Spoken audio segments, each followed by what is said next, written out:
Hey everybody, it's Charlene. Today I'm going to share with you a couple of ways you can dress up your cards using Hero Wax. I have here a strip of Nautical, Peacock, and Paradise cardstock, and I've cut these to 5.5 by just slightly under 1.5 inches.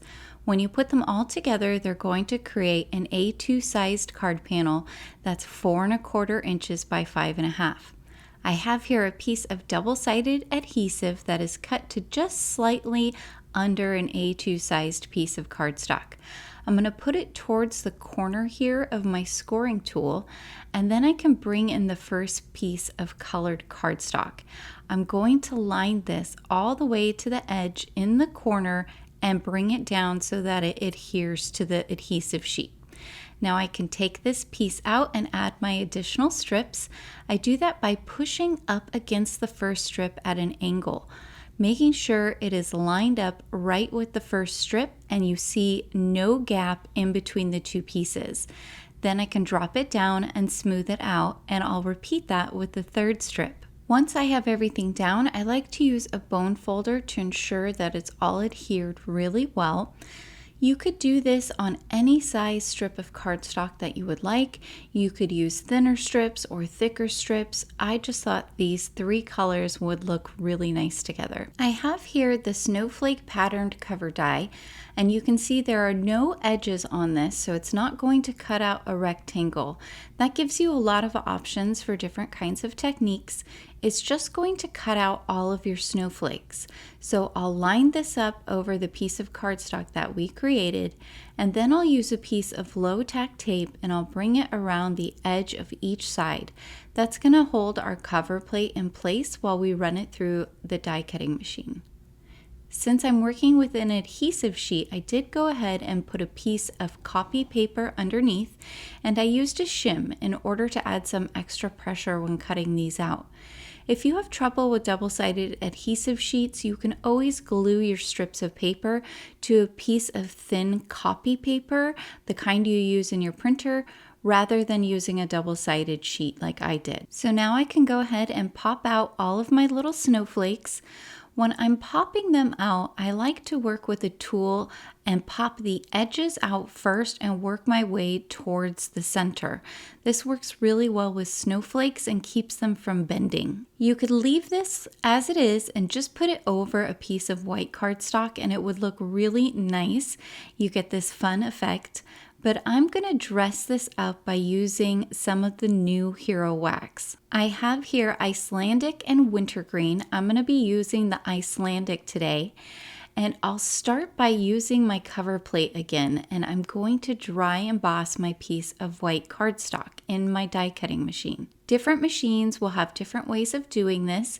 For the universal plate system with the Spellbinders Platinum 6, you put your platform base, your platform top, and then you have your die with the cut side up, and then you add your tan embossing mat over the top. Lastly, you put your D adapter plate and run the entire thing through your machine. When you're done, you should have a nice embossed image on your cardstock. So now I have that Icelandic wax, and I'm going to get just a little bit on my finger, not very much, and then I'm going to rub it directly over the areas that I want it to be colored. I'm not going to color this entire piece. I'm only going to color over some of the snowflakes. I do want to make sure and rub this on nice and smooth. And if you don't want that white border around your snowflakes, you do want to make sure you get down into those little crevices. You could do this with a foam dauber or a small detail sponge tool. I just find it easier to use my finger. And the reason I dry embossed is so that I could see exactly where those snowflakes were going to be. I also think it would look really fun to use different colors of wax on each of the snowflakes. And I know this seems messy, but all you do is wipe off the wax when you're done and it comes right off your fingertip. While our piece is drying, I'm bringing in here the color layering snowflake stencils. This is the first layer. I'm going to go ahead and tape this down at the top, and you can see underneath I have an A2 sized piece of cardstock. And I'm placing my snowflakes ahead of time. I have a good idea of kind of what I like, and I'm going to take a picture so I can remember later. It's a great trick to help you remember a layout. Now I can go ahead and bring in my wax. First, I'm going to put a second piece of tape down here at the bottom to make sure nothing shifts on me. I'll make sure to mix up my wax really well, and then I'm going to put a good amount and run it all the way across my stencil. Once I've run it through the entire stencil, I can go ahead and lift off my tape, and then I can carefully peel up the stencil. I am holding my paper down so it doesn't move. Then I can lift up my piece and set it aside to dry. Our first piece we created is essentially dry, so I'm going to go ahead and remove the release tape from the back of our die cut piece with the 3 different colors that we created. And then I will just carefully line this up so that it lays over the snowflakes in the same spaces. I'm not paying attention to the edges of the cardstock because you can see they're peeking out afterwards, and all I need to do is bring in my scissors and just trim off that extra white from around the edges. Now we have all of those pretty shiny snowflakes peeking through.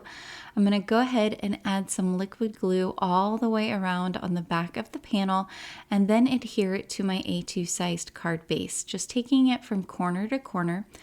I've chosen a sentiment from the Swirly Christmas tree bundle. It says, "Wishing you the joy of the season." I'm stamping this in some Intens-ified Black ink. I'll stamp it 2 times so I can get some nice coverage, but I'm not pressing down very hard. I don't want to lose my line work. I went ahead and cut that out with the coordinating die off camera, and I did glue 2 additional die cuts to the back to give it some dimension. Now I'm going to glue it towards the corner of this piece of vellum that I have, just making sure that it's nice and lined up. And now I can bring in my paper trimmer, and I'm going to use the blade to trim off an equal amount of the vellum on each side of my sentiment. Vellum works really, really well to help a sentiment stand out from a busier background. And so we have a lot going on with our snowflakes and our wax, and I don't want the sentiment to get lost. Once I have cut all the way around, you can see we have this nice vellum rectangle, and I'm going to take it and put some glue on the back just behind the sentiment where I can see the paper. This makes it so that we won't have any glue showing through the vellum on the front of our card. Now I'll glue this down towards the bottom right-hand third of the card. This is one of my favorite spots to put a sentiment. It looks really nice. And you can see I don't have wax over those 2 white snowflakes. So here's our finished card. Look at that beautiful shine from the Icelandic wax and our nice sentiment.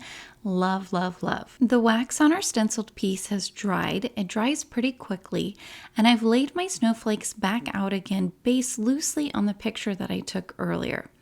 I have some really thin foam squares here, and I'm going to put them in the center of the snowflakes.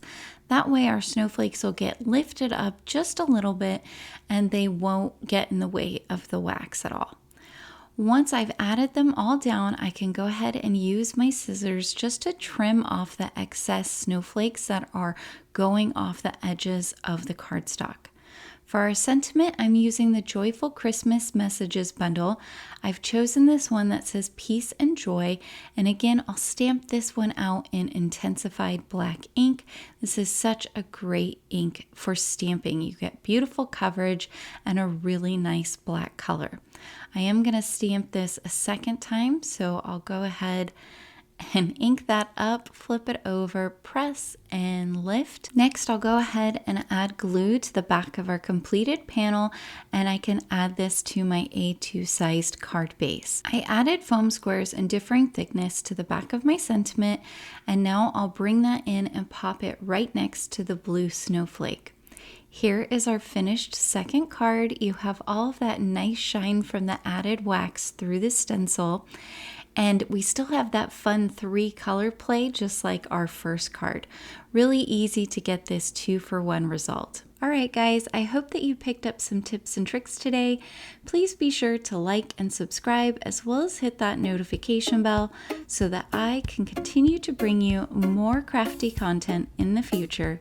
Until next time, happy crafting!